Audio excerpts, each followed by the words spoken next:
con cô lấy với về người trù thời đâm tôi tạm e lời thơ đi làm bài ôn đi e bắt đầu ai làm bài cái đầu hút mẹ cô cả lời với cái đầu để ba người trôi cô em đã nhang em tam nhang cái cho em về ba tam đàn với đàn em ba tam tùy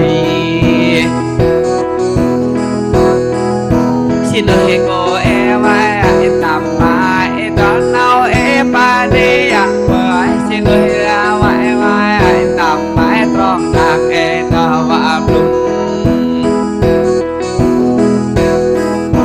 cô em tạm nhắn đi trong luôn em vào đã hỏi tạm mãi ba cơ mơ kia vậy tạm mãi số xin là lên tạm nhắn con chinh ngô e tầm mai ông ai cô chinh ngô nga tầm mẹ ba cô chinh ngô e tầm mai ông ai ngô ngay tầm dân còn mang là cô em muốn chân tầm mẹ vâng là cô em muốn cô tầm mẹ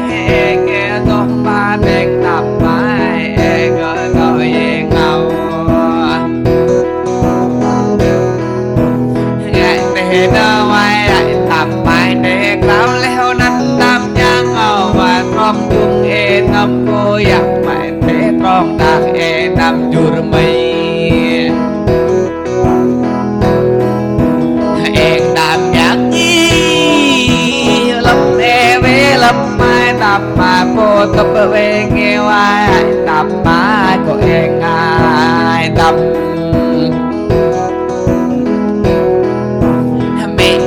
sợ vai tạm mà không bực em với hai chi tạm mẹ bạn em sợ vai tạm mãi về hai nhẹ ngồi bơm bay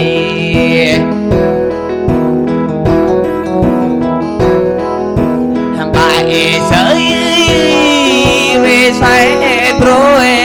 tạm mãi cái đồ đấng rồi tạm mãi rồi đâm bằng tạm mãi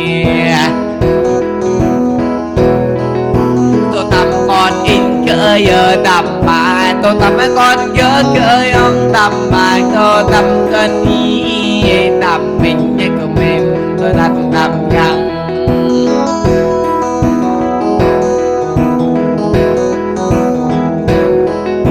hè về lúc tầm đi chip ba có xe ai tầm mà phải tìm mà xa tầm phải chip bao cả sợ tầm lặng e tim mà lặng tầm mà emรู้e chấp phang cô rằng em ơi bị chín tại tầm mà em bắt lệ quá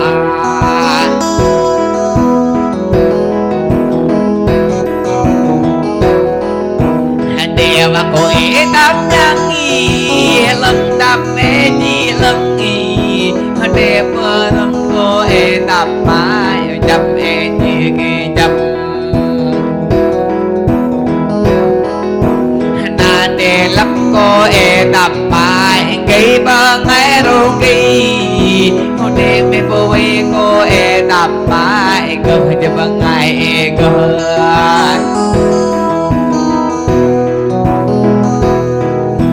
hỡi hút đi cha em bé trôi trái e hút ba vậy tầm bài ngồi siêu dạ với người em bấm ma vậy tầm mà chương chúng khăn gấp năm vi tầm mì đại e u vi nam mãi đại chiên chiên nghe qua năm gần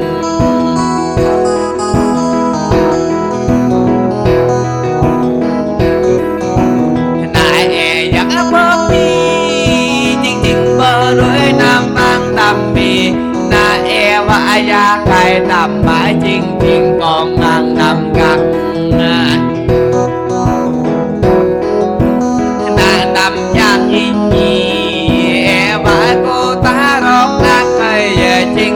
mơ gửi năm trăm nghỉ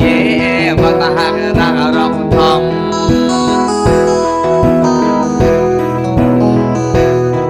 chiên chiên bờ gửi năm băng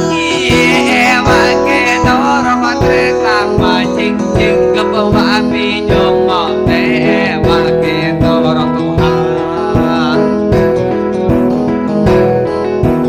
chiên gặp ra vì kinh lòng vậy gặp kinh lễ hôn năm bé năm nhang in người một tầng năm in chợ tầng loại bé tơ rừng năm nhang mừng thịnh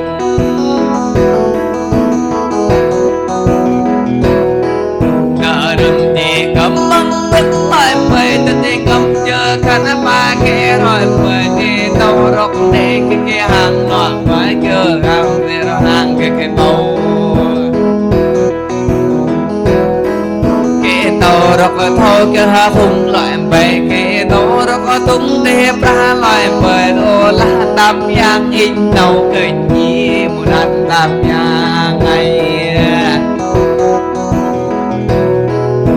hè có tam giang y ngồi cái nói ai tam mà em bơm tam giang y lo cái to tam y bơm đâm nhang sợ và cái đầu cái túm đi bao để cái đầu cái bol đi vàng loại phải cái đầu ra thay đi bị chín là gặp phá lâu là loại mời của bài và năm bất tâm mà góp đi bất bơ góp lại với của em tâm nhà ngày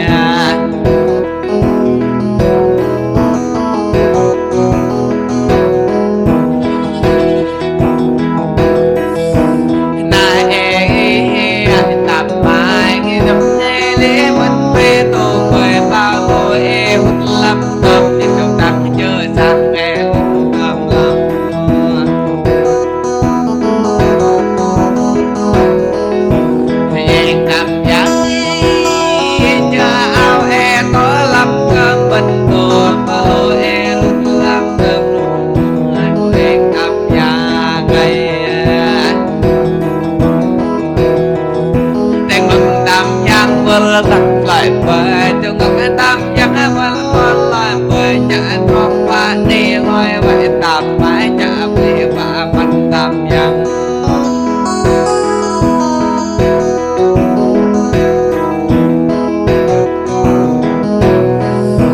hele làm tam giang ít thua na re luôn nhai tam mai đi mua ari phong lại giá thua na re yong tam giang tăng lệ lắm nhìn cho tăng bè có bằng đêm bố và năm lùr về lệ lệ kê tur năm chục tam mãi lệ lệ tiêu năm đi vòng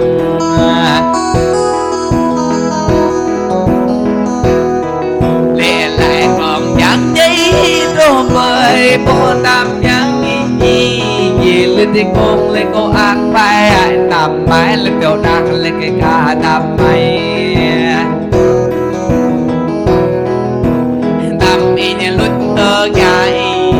ông cỡ lê cỡ mây tam in lưỡi lệ tơ nâng hậu quá chung lên cái tuổi để năm chung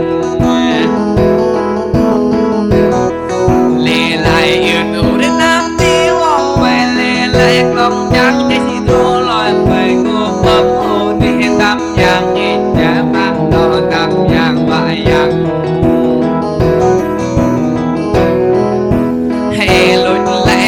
thùng đầm mai sơn đi búa vai sơn mai tầm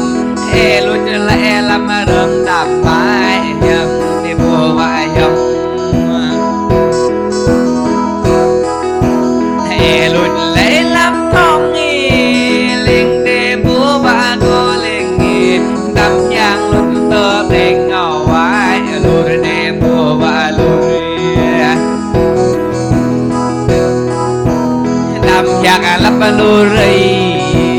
chung lắm đêm bu và năm chung vời mỗi đêm bu chơi lúc nằm mỗi cô em tam giang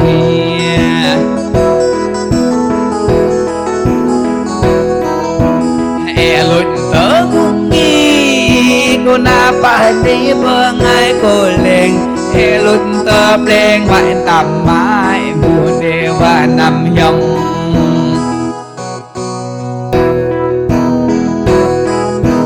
e lút lại lăm bong on để khăn pa đế bu ta phèn khăn e lút lại lăm bong nghỉ